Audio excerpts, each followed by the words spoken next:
오늘은 본문 말씀을 통하여 그래도 기도해야 라는 제목을 가지고 말씀을 전하도록 하겠습니다.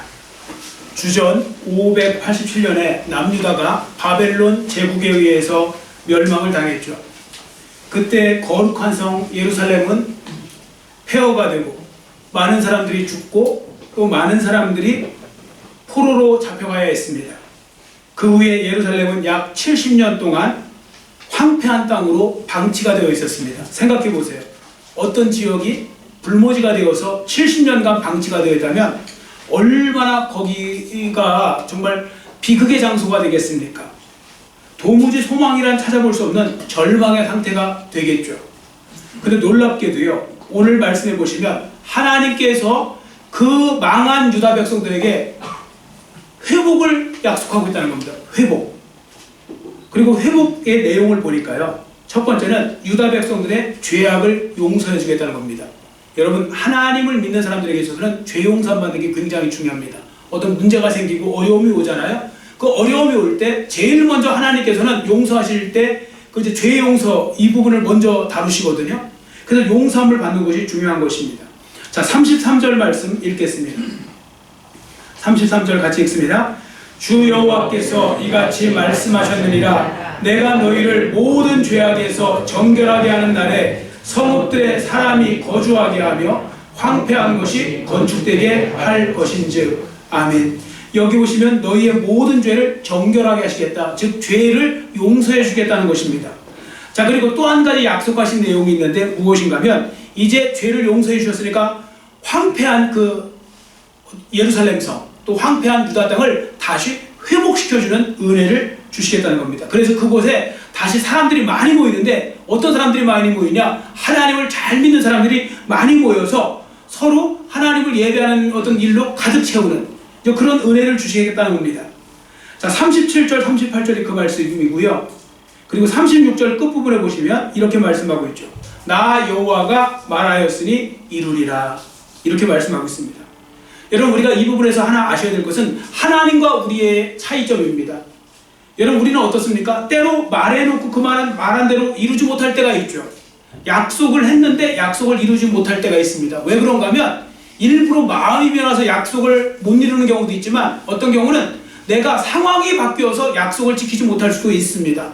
사람은 그만큼 한계에 빠진 사람들이고 또 약한 존재가 바로 사람인 것이죠. 그런데요, 여러분, 하나님은 다르십니다. 우리는 환경의 제약을 받지만 하나님은 환경의 제약을 받지 않으시고 오히려 환경까지 다스리시는 하나님이십니다.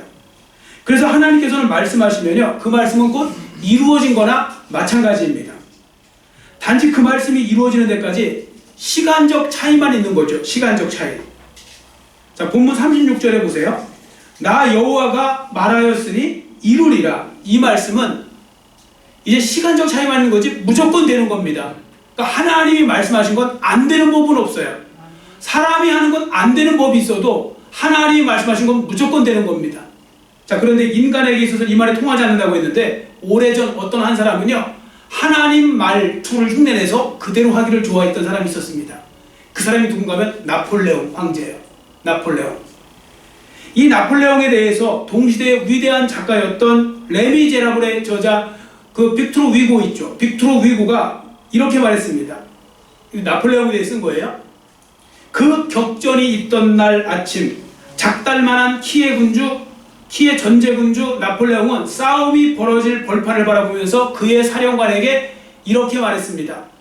기병은 이쪽에다 배치시키고 보병은 저렇게 배치시키고 포병은 이렇게 배치시키고 이렇게 해서 오늘 우리가 공격을 할 거고 싸울 건데 오늘 날이 저물 때쯤 되면 영국은 우리 프랑스 군대에 어떤 그 항복하고 있을 거고 그리고 영국의 웰링턴 장군은 우리 나폴레옹의 포로가 되어 있을 것이라고 그렇게 장담했습니다.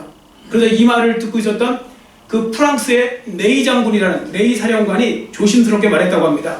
각하, 계획은 사람이 세우지만 그 성패는 하늘에 달려있는 걸 잊으시면 안 됩니다. 이 말을 듣는 나폴레옹이 순간 기분이 확 상한 거예요. 감히 나한테 이런 식으로. 그래도 체면이 있으니까요, 아주 그냥 의젓하게 그가 자기의 그 작은 몸을 쭉 펴면서 키를 늘리면서 이렇게 말했다고 합니다. 장군은 나 나폴레옹이 친히 계획을 세웠다는 것과 나 나폴레옹이 전쟁의 성패를 주장한다는 사실을 명심하기 바라오. 그러면서 오히려 가르치듯이 이야기했습니다. 자, 빅토르 우이고는 이 부분에 대해서 이렇게 이어서 글을 쓰고 있습니다. 그 순간부터 워털루 전투는 나폴레옹이 패배한 것이나 다름없었습니다. 실제로 그날 하나님께서 비와 우박을 퍼부셔서 나폴레옹의 군대는 계획한 작전을 하나도 펼칠 수가 없었습니다. 그리하여 전투가 벌어진 그날 나폴레옹은 자기가 말한 정반대로 자기가 웰링턴 장군의 포로가 되었고 프랑스는 영국에 굴복하게 되는 그런 일이 있었습니다. 그렇습니다. 인간이 모든 것을 마음대로 할 수 없다는 것을 나폴레옹은 모든 것을 이룬 후에 깨달았다고 기록하고 있습니다. 이 그리스도를 본받아 하는 그 토마스 아켄피스라는 분이 있는데 이 그리스도를 본받아의 저자, 그분은 나폴레옹에 대해서 이렇게 말했습니다. 나폴레옹도 결국은 깨달았대요. 인정했대요. 계획은 인간이 하지만 성패는 하나님께 달려있다. 이렇게 인정을 했다는 것입니다. 뭐 너무 늦게 처리된 것이죠. 그리고 여러분, 우리가 조금 전에 말씀드렸지만 사람이 할 수 있는 건 한계가 있어요. 하나님이 돕지 않으시면 안 될 수도 있는 겁니다. 그 유명한 이야기 있지 않습니까? 천하의 제갈공명도 안 되는 게 있었다니까요. 천하의 제갈공명도 적벽대전도 그 바람이 불어서 뭐 이렇게 이제 그 조조의 군대를 무너뜨리는 것도 있지만 나중에 보면 안 되는 법도 있었습니다. 그 유명한 이야기 있지 않습니까? 그 호리목이라고 해서 호리병처럼 생긴 그 계곡에다가 그 사마의 군대를 갖다가 그 우리나라 군대죠. 다 몰아놓고서 다 진멸시킬 그 작전을 철저하게 세웠습니다. 제갈공명은요, 친히 그 나이가 많아서 친히 그 장소를 다 탐색했다는 거예요. 그렇게 나중에 그 사람은 너무 과로해서 오래 못 살았습니다. 여하튼 제갈공명이 그렇게 해서 우리나라 군대 다 집어넣고서 완벽하게 다 몰아넣었을 때 이제는 끝이 났다고 그랬고 사마위도 나는 이제 저 제갈공명에게 나는 이제 죽었다, 끝났다 하고서 인정하는 차에 이제 화공을 해야 되는데 갑자기 하늘에서 막 폭우가 쏟아지는 거예요. 그래서 사마위가 살아났고요. 거꾸로 제갈공명은 그때부터 더 어떻게 보면 그 몸이 악화되어서 죽고, 그리고 나중에 총나라가 아니라 위나라가 사마의 손자가 바로 그 사마염 때 그 삼국을 통일하지 않습니까? 그때 제갈공명이 그때 비 오는 거 보고 그랬다는 것입니다. 사람이 계획을 세워도 성패는 하늘에 달린 거. 그러니까 그 모든 것은 하늘이 돕지 않으면 안 된다. 그래서 제갈공명이 자기가 그때 말한 것이 내가 천기를 분별 못한 거, 이게 가장 큰 패배의 원인이었다고. 그건 알 수가 없으니까요. 그날 뭐 비가 올지 눈이 올지 뭐 어떻게 알 수 있겠습니까? 자, 여하튼 중요한 건 사람은 한계가 있다는 겁니다. 근데 여러분, 하나님은 다릅니다. 하나님은 말씀하시면 곧 이루어지는 것입니다. 왜냐하면 하나님은 환경까지도 주장하시는 분이니까요. 우리는 환경에 영향을 받는 존재지만 하나님은 환경을 다스리시는 분이니까 그런 것입니다. 그래서 하나님께서 나 여호와가 말하였으니 이루리라, 이 말씀을 이렇게 하신 이유는, 이렇게 말씀하신 것은요, 결국은 그렇게 된다는 의미가 되는 것입니다. 자, 예레미야 33장 2절. 자, 예레미야 33장 2절 말씀 함께 우리 읽도록 하겠습니다. 이를 행하시는 여호와, 그것을 만들며 성취하시는 여호와, 그의 이름을 여호와라 하는 이가 이와 같이 이르시도다. 아멘. 자, 이 말씀 그대로요. 하나님은 일을 행하시고 성취하시는 분이십니다. 자, 말씀하신 하나님, 약속하신 하나님은 그 말씀 그대로, 그 약속대로 이루시는 분이죠. 그래서 36절, 본문의 36절도 보세요. 이루리라 하는 말씀이 나옵니다. 이루리라, 행하신다, 만드신다, 실행하신다, 그런 의미가 됩니다. 다시 말씀드려서 하나님께서는 유다의 황폐한 성읍을 에덴 동산같이 만드시겠다는 말씀입니다. 역사적으로 보면 실제로 이러한 말씀이 응하는 것을 볼 수가 있거든요. 고레스 왕을 통해서요, 바벨론에서 포로 잡혀왔던 유대인들을 귀환을 시킵니다. 근데 고레스 왕은 바벨론 제국 다음에 페르시아 왕이거든요. 그 사람이 유대인들을 포로를 귀환시킬 이유가 없어요. 데리고 있으면 다 자기 종이고 노예인데요. 그런데도요, 고레스 왕이 보내요. 왜 보냈을까요? 성경은 이렇게 기록합니다. 하나님께서 고레스의 마음을 움직이셨다는 겁니다. 하나님께서 왕의 마음을 움직이니까 순식간에 역사가 확 바뀌어버려요. 180도. 그래서 노예로 있던 사람들이 바로 다시 고국으로 자유인이 되어서 돌아오는 일이 벌어지고, 그래서 그때 스룹바벨 총독을 중심으로 해서 돌아왔던 1차 왔던 사람들이 바로 성전을 다시 세우게 됩니다. 그 성전이 바로 스룹바벨 성전이 됩니다. 자, 그러니까 말씀 그대로 이루어진 거죠. 근데 여러분 감사한 것은 그 하나님께서 오늘 여러분과 저의 하나님이 되신다는 것입니다. 성경을 공부하다 보면요, 하나님은 행하기를 좋아하시는 하나님이라는 생각이 들 때가 많은데, 이렇게 새 일을 행하시기를 기뻐하시는 하나님이 오늘 우리의 하나님이 되시는 것입니다. 저는 그래서 마음이 사실 설렐 때가 많습니다. 하나님 때문에요. 환경 때문에 마음이 설레지 않을 때가 많은데 하나님 때문에 마음이 설렐 때가 많습니다. 솔직히 지금 벌어지고 있는 이 코로나19 상황만 보면 우울한 기분 드는 거 사실이죠. 힘들고 어렵고 뭐 오죽하면 코로나 블루니 뭐 이런 소리까지 나오겠습니까? 그러나 어떻게 생각해보면 코로나 바이러스조차도 하나님의 장중에 있다고 믿으면 하나님은 얼마든지 우리를 보호하시고 또 새로운 상황으로 전환시켜 주실 것도 믿게 되는 것입니다. 저는 이렇게 의심 없이 믿는 자에게 하나님께서 반드시 놀라운 일을 행해 주실 줄 믿습니다. 누구에게요? 믿는 자에게. 하나님께서 하나님을 믿고 모든 것은 하나님의 손에 있다는 것을 믿고 나아갈 때 하나님께서는 지켜도 주시고 보호도 해주시고 인도도 해주시고 승리케도 해주시고 해결도 해주시고 그런 모든 부분에서 응답도 해주실 줄 믿습니다. 우리가 그러한 믿음을 갖고 살아가는 건 정말 중요한 겁니다. 그래야 우리가 아무것도 두려워하지 않는 사람이 될 수 있는 것입니다. 여러분, 코로나를 조심하는 거랑 두려워하는 거는 다른 겁니다.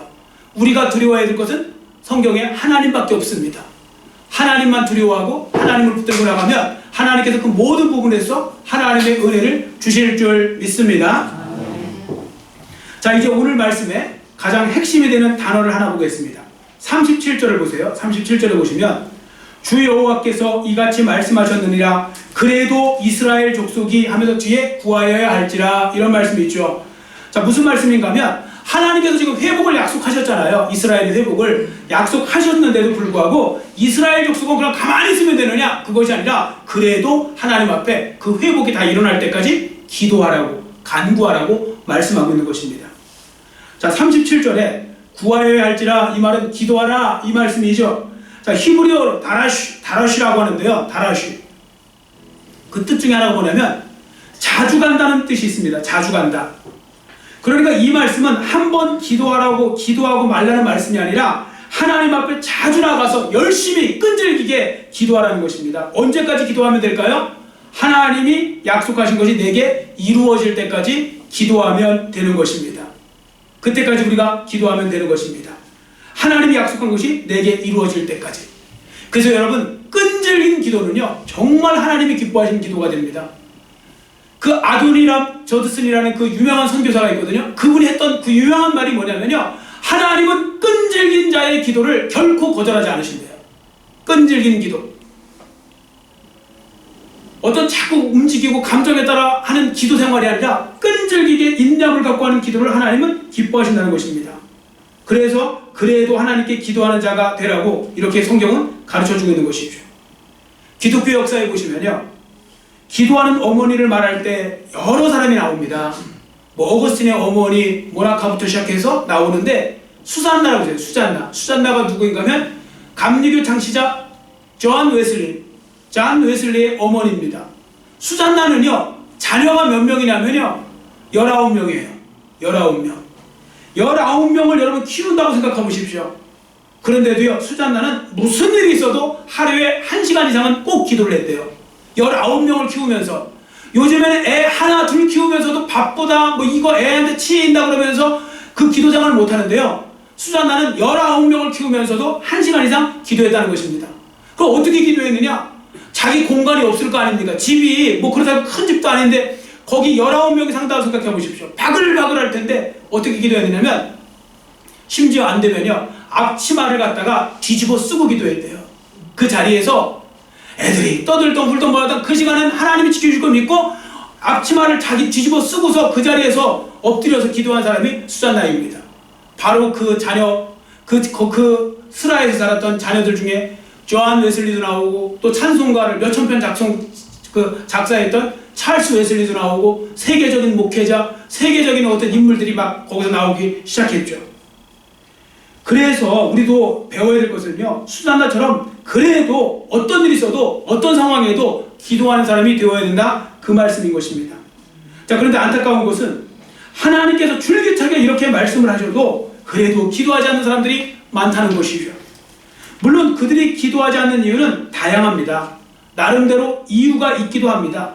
어떤 분은 피곤해서 기도 못하고, 시간이 없어서 기도 못하고, 바빠서 기도 못하고, 게으르기 때문에 제가 기도 못하고 있고요, 아이들 때문에 제가 지금 기도 못하고 있고, 기도할 줄 몰라서 기도 못하고 있고, 뭐 여러 가지 이유를 대고, 심지어 어떤 사람은요, 기도해도 소용없으니까, 기도해도 소용없던데요, 그래서 기도 안 하고, 또 어떤 분은 시험 들어서 기도하기 싫다고 아예 솔직하게 말하는 분도 있습니다. 혹시라도 이런 생각이 드시는 분이 있다면 본문 말씀을 통해 하나님이 주시는 음성을 꼭 들으시기 바랍니다. 그래도 기도해야 한다는 것입니다. 따라해주세요. 그래도 기도해야 합니다. 왜냐하면 하나님이 이루어주시지 않으면 황폐한 모습 그대로 있을 것이니까요. 일반적으로 사람들이 평안하고도 일이 잘 되고 성공해도 기도를 또 잘 안 해요. 여러분들도 그런 경험 있으시죠? 뭔가 잘 되고 요즘에 그러면 왜 기도 안 하십니까? 요즘 기도거리가 없어요. 뭐 기도거리를 달라고 하시는 건지 잘 모르겠는데 기도거리가 없어요. 그러면서 기도 생활을 게을리하는 분들도 있습니다. 아셔야 될 것은 기도를 멈추면 그때부터 다시 위기가 시작됩니다. 하나님의 자녀들은 꼭 그래요. 그래서 평안할 때도 열심히 기도하는 거 중요한 겁니다. 그리고 또 기도가 없는 그 성공은 모래성고 같기 때문에 우리는 계속해서 기도해 나가야 되는 것입니다. 그러니까 무엇이 지금 잘 되고 있고 성공하겠다고 생각이 들고 행복하시고 뭐 그래도 기도하셔야 됩니다. 그래야 더 잘 되고 더 성공하고 더 행복하고 반석 위에 세워지는 축복이 임하게 되는 것입니다. 그리고 한 가지 더 아울러 기억하시기 바랍니다. 성도들이 적당한 고난을 당하잖아요. 적당한 고난입니다. 적당한 고난을 당하면 그래도 기도해요. 웬만한 성도들은 적당한 고난 당하면 내가 기도해야 되겠구나, 요즘 내가 정신 못 차렸지, 기도해볼까? 이러는데 갑자기 막 엄청 심한 고난을 당하잖아요. 극심한 고난과 고통을 당하면요, 많은 성도들이 기도를 중단해버려요. 기도조차를 포기해버립니다. 그러나 이때 우리가 명심해야 할 것이 있습니다. 그래도 기도해야 한다는 것입니다. 왜냐하면 고난 중에 기도하지 않으면 고난이 고난으로 끝이 나기 때문에요. 그런데 고난 중에도 그래도 기도하면 하나님이 고난에서 벗어날 수 있도록 이루어 주시기 때문인 것입니다. 여러분, 바울과 실라를 보실까요? 바울과 실라가 빌립보 지역에서 복음을 전하다가 억울한 누명 쓰고 갇혔죠. 갇혔을 때 여러분들, 사람들은요, 좋은 일 하다가 어려움을 당하면 더 시험이 들어요. 특히 하나님에 관한 일을 했을 때, 하나님, 제가 이렇게 했으면 이 정도 복은 못 주시더라도 이 정도는 아닌 거 아닙니까? 왜 저에게 이러십니까? 뭐 이렇게 말하기 쉽잖아요. 바울과 실라는요, 복음을 전한 것밖에 없고요, 귀신 들린 여자에게서 그 귀신을 내어 쫓아준 것밖에 없어요. 그런데도 억울한 누명 쓰고 실컷 얻어맞고 지금 감옥에 갇혀 있습니다. 마치 하나님이 내팽겨 쳐버리신 것 마냥. 그런데도요, 바울과 실라는 얼마나 맞았는지 정신을 잃었다가 깨는 거예요. 밤에. 왜 밤중에 일어나서 그들이 찬양했냐면 정신이 나갈 정도로 맞았다는 거예요. 근데 일어났을 때요, 그들은 하나님을 원망하지 않아요. 오히려 하나님을 찬송하고 기도했다고 그랬어요. 그 절망의 감옥에서. 그러니까 하나님이 기적을 일으키셔서 옥문도 열어주시는 그런 역사가 일어나게 된 것입니다. 자, 그러니까 여러분들, 우리가 이 부분에서 기억하셔야 될 것이 있습니다. 앤드류 머레이라고, 기도의 대가 앤드류 머레이가 뭐라고 했는가 하면요, 기도는 다른 방법으로 얻을 수 없는 것을 얻게 해주고 다른 방법으로 해결할 수 없는 것을 해결해준다, 그렇게 말씀하고 있거든요. 이게 당연한 이유가 왜 그런가 하면요, 하나님이 역사하셔서 그래요. 여러분이 일하시잖아요. 그럼 여러분만 일하시는 거예요. 근데 여러분이 기도하면서 일하시잖아요. 그럼 하나님을 끌어들이는 거예요, 그 일의 현장에. 그래서 하나님이 함께 일해주시는 거예요. 그렇기 때문에 기도하면서 일하는 것이 훨씬 더 유익할 수밖에 없는 것이죠. 왜? 하나님이 그 현장에 함께 하시니까요. 고난 중에 여러분 기도할 때는요, 그래서 하나님께 나의 고난의 문제를 해결해 주신다는 믿음도 갖고 기도하는 것 중요합니다. 어떤 분은 믿음 없이 기도해요. 믿음 없이. 기도는 또 하나님께 아는 목사님 기도하니까 해야지. 그런데 사람이 어떤 일이 잘 되면요, 믿음도 그걸 믿음이라고 해야 되는지 모르겠지만 믿음이라고 해도 그게 훨씬 더 잘 와요. 왜? 잘 되니까 하나님이 막 나를 승승장구하게 해줄 때는 참 이렇게 뭔가 믿음도 막 좋아지는 것 같아요. 그런데요, 어렵고 힘들 때는요, 그 믿음을 붙드는 게 쉽지 않아요. 특히 절망적인 상황에서 그걸 뒤집을 수 있다, 그런 믿음을 갖는 거 쉽지 않습니다. 그러나 믿는 자에게는 하나님께서 반드시 그렇게 해주실 줄 믿습니다. 그러니까 누군가 이렇게 말했어요. 고난보다 더 무서운 건 기도하지 않아서 절망에 빠지는 거래요. 고난 무섭죠. 센 고난 오면. 그러나 더 무서운 건 절망에 빠져서 기도하지 않는 것. 이 말을 거꾸로 하면, 그래도 기도하면 그 고난도 무서워할 필요 없고 결국은 해결되어진다, 그 말씀 아니겠습니까? 여러분, 고난 중에 있는 나에게 기도를 재촉하시는 하나님의 음성을 들으시기를 축원합니다. 무엇보다 중요한 건 지금 기도해야 한다는 것입니다. 지금 잘 살든 못 살든 성공했든 실패했든 지금 기도해야 한다는 것입니다. 여러분, 어떤 일에 성공하셨습니까? 그래도 기도해야 됩니다. 아니, 또 실패하셨습니까? 그래도 기도하셔야 됩니다. 시간이 없고 바쁘십니까? 그래도 기도하셔야 됩니다. 건강하십니까? 그래도 기도하셔야 되고요. 또 거꾸로 병드셨습니까? 그래도 기도하셔야 됩니다. 시험에 빠지셨습니까? 그래도 기도하셔야 되고요. 기도했는데도 응답이 없습니까? 그래도 기도하셔야 됩니다. 성경은 지금 그 말씀을 하고 있는 거예요. 어떤 상황에서도 기도하라는 것입니다. 그래서 항상 기뻐하라, 쉬지 말고 기도하라는 말은 어떤 상황에서도 쉬지 말고 기도하는 일을 계속하라, 그 말씀입니다. 그래서 제가 이 부분에 대해서 아무리 성경을 연구해 보아도 기도 안 하고 살 수 있는 방법은 없습니다, 성경에. 그리고 기도를 안 해도 된다는 핑계를 댈 수 있는 건 성경에 아예 없습니다. 기도할 이유는 있어도 기도 안 할 이유는 없습니다. 그런데 많은 성도들이 거꾸로 살아가고 있잖아요. 점점 기도 생활 이런 부분이 약화되어져 가고, 뭐 교회에 나와서 기도하지 못하더라도 집에서도 해야 되는데 집에서도 안 하고, 이 기도 생활이 약화된 사람들이 얼마나 많은지 모릅니다. 그래서 시계추 비유도 있죠. 여러분들 옛날에 벽시계 보면 얼마나 그 벽시계 깨는 그 벽시계 보면 뭐 추가 얼마나 큽니까? 그러니까 어떤 사람이 안 된 거예요. 얘가 너무 그게 추가 커갖고 이 추가 왔다 갔다 하니까 너무 애가 불쌍해 보는 거예요. 그래서 추를 갖다가 이렇게 딱 세워놨더니 시계가 같이 멈추더래요. 뭐 당연한 거죠. 자, 그 추를 떼는 순간 시계바늘이 곧 멈추고 말았다는 겁니다. 기도가 그렇다는 거죠. 여러분, 피곤하고 힘들다고 시험 들었다고 해서 기도를 멈추면 그 사람에게는 더 힘든 위기가 찾아오게 됩니다. 그러므로 기도하고 또 기도해야 하는 것이 맞는 것입니다. 자, 이제 마지막으로 한 가지 더 살펴볼 것이 있습니다. 그러면 왜 하나님께서는 다 약속하시고 다 이루시겠다고 하시면서 왜 그래도 이루어 주시기 위해서 기도해야 된다고 말씀하실까? 그냥 하나님이 다 알아서 이루어 주시면 안 되는 것일까? 우리는 이렇게 생각할 수 있습니다. 그런데 본문에 보시면 그 이유에 대해서 기록하고 있습니다. 자, 본문 38절을 우리 한번 같이 읽겠습니다. 본문 38절 같이 읽습니다. 제사 드릴 양떼 곧 예루살렘이 정한 절기와 양무리 같이 황폐한 성읍을 사람의 때로 채우리라. 그리한즉 그들이 나를 여호와인 줄 알리라 하셨느니라. 아멘. 여러분, 여기서 주목해 보아야 될 말씀이 있는데, 알리라, 이 안다는 말이 히브리어로 야다라는 말은 여러분들 많이 들어보셨을 텐데, 야다라는 것은 지식적으로 한다는 뜻이 아니라 경험적으로, 체험적으로 한다는 뜻입니다. 근데 이 야다라는 말은 안다는 뜻만 있는 것이 아니라 인정한다는 뜻도 있어요. 인정한다. 자, 그러니까 이런 거죠. 하나님께서 우리가 구하고 기도하기까지 기다리셨다가 주시는 이유는 기도하고 이루어져야 이것이 하나님의 하신 일이구나 라고 알게 되고 인정까지 하게 된다는 겁니다. 기도하고 주셔야. 그런데 어떤 분은 여기서 또 이상한 질문을 하시는 경우가 있어요. 아니, 하나님께서 속도 좁으시지 뭐 생생내시는 것도 아니고 하나님께서 하신 일을 꼭 알려주셔야 되나? 그냥 하나님이 그냥 우리가 몰라도 그냥 응답해 주시면 안 되는 건가? 우리가 알든 모르든 하나님께 도와주시면 안 되는 건가? 막 이렇게 또 질문하시는 분이 있으십니다. 자, 이 자리에 이렇게 생각하는 분은 없으십니까? 그런 분이 계시다면 제가 이 질문에 대한 답을 드리도록 할 테니까 저를 따라해 주시기 바랍니다. 여러분, 저를 따라해 주세요. 하나님이 가장 원하시는 것은 기도 응답이 아니라 나 자신이다. 아멘. 자, 자기를 가리키면서 하시면 됩니다. 자기를 가리키면서 하나님이 가장 원하시는 것은 기도응답이 아니라 나 자신이다. 아멘. 여러분, 많은 성도들은 무언가 문제가 있을 때 가장 관심을 두는 거 있죠. 문제가 있을 때 기도하시잖아요. 가장 관심이 여러분들 뭐에 있습니까? 기도하실 때 솔직히 말씀해 보세요.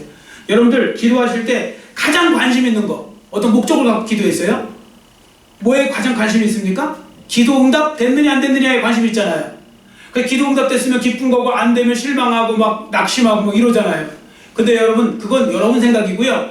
하나님은 여러분의 기도의 응답보다 더 관심이 있는 것이 있으세요. 그것이 바로 뭐냐면 여러분 자신입니다. 여러분 자신.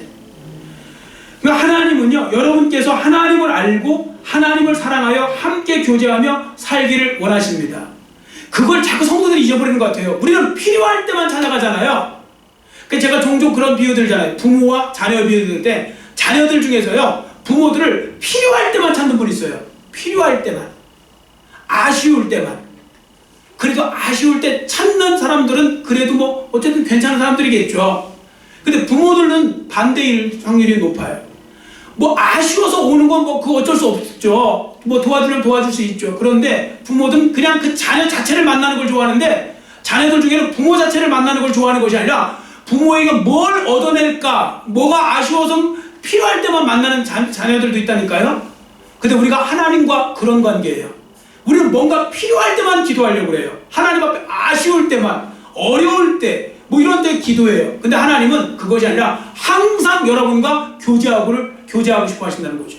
항상 하나님은 여러분과 함께 친밀한 나눔을 갖고 계시는 거죠. 그게 사랑의 차이라고 그래요. 여러분도 하나님이 여러분을 더 사랑하실까요? 여러분이 하나님을 더 사랑하실까요? 얼른 대답해 보세요. 하나님이 여러분을 더 사랑하실까요? 여러분이 하나님을 더 사랑하실까요? 양심도 없는 분들은 내가 하나님 더 사랑한다고 하시겠지만, 양심이 있는 분들은 하나님이 나를 더 사랑하신다고 하겠죠. 당연히. 그래서요, 하나님은 더 친밀한 교제를 하고 싶은 거예요. 사람이요, 사랑하면 사랑하게 되죠. 친밀한 교제를 하고 싶어요. 근데 사랑이 식어지면요, 교제를 안 하고 싶은 거예요. 안 만나고 싶은 거예요. 그리고 더 안 만나고 싶으면 헤어지는 거잖아요. 그런 것처럼. 그래서 우리와 하나님과의 기도에 관한 부분은 차이가 다르다는 거, 차이가 분명히 있다는 것을 여러분들 아실 필요가 있습니다. 자, 그러니까 여러분들, 인간이 얼마나 간사한지, 기도 안 하고 무언가 잘 되면요, 자기가 잘나서 잘 된 것으로 알든지 그냥 우연히 잘 된 것으로 여길 때가 많거든요. 그러면 이런 생활 계속되면 어떻게 될까요? 그러면 점점 하나님으로부터 멀어져요. 여러분, 그래도요, 하나님과 가까이 하는 사람들 보세요. 왜 가까운가? 지금 기도하고 있기 때문에 가까운 거죠. 여러분, 예배만 드린다고 하나님과 가까워지지 않습니다. 여러분, 성경만 읽는다고 하나님과 가까워지는 게 아닙니다. 뭐니 해도요, 기도해야 가까워집니다. 믿습니까? 말씀에 바탕에 기도할 때 가까워지는 거예요. 기도 생활 잘하는 사람이 하나님과 가까운 사람이지, 기도 생활 하나도 안 하는 사람이 하나님과 가깝다? 아무리 온갖 좋은 소리 해도 소용없습니다. 절대 그렇지 않습니다. 가까우면 저절로 기도하게 되어 있습니다. 왜냐하면 하나님 만나고 싶어서라도. 꼭 그런 사람들이 또 엉뚱한 말 하는 사람들이 나중에 사람들과의 관계에서는 뭐 그냥 막 자기가 좋아하는 사람들은 막 못 만나서 안달이 나는 거, 그런 일을 보이지 않습니까? 자, 중요한 것은 바로 하나님은 그래서요, 기도할 때까지 기다렸다가 응답하신다는 겁니다. 사람들은 기도 응답으로 그럼 알게 되겠죠. 그럼 뭐합니까? 하나님께 감사하겠죠? 하나님부터 또 사랑하게 되겠죠. 그래서 하나님 안에서 믿음도 커지게 되겠죠. 그리고 하나님과 화목하고 교제하며 그래서 살게 되기 때문에, 하나님은 우리가 구하기 전에도 알고 계시고, 우리가 구하지 않아도 얼마든지 주실 수 있지만, 우리가 구할 때까지 기다리셨다가 기도하시면 주시는 하나님이 되신다는 거죠. 목적이 어디에 있다고요? 그래서 여러분으로 하여금 믿음도 크게 하시고 하나님에 대한 사랑도 크게 하셔서 여러분과 더 친밀한 교제를 갖기 원하시니까요. 그래서 우리가 어쩔 수 없이, 우리의 간사함 때문에 어쩔 수 없이 하나님은 이러한 방법을 취하시는 것입니다. 그래서 이러한 또 유명한 이야기도 있잖아요. 뭐라고 하냐면, 하나님이 고민이 많으시대요. 왜 고민이 많으니까 자꾸 자네들 와서 그런데요, 하나님 평안하게 해주세요. 평안하게 해주세요. 제발 근심 걱정 없게 해주세요. 그런데 하나님께서는 근심 걱정을 중간중간 안 주실 수가 없대요. 그걸 안 주시면 낯짝도 안 보이니까요.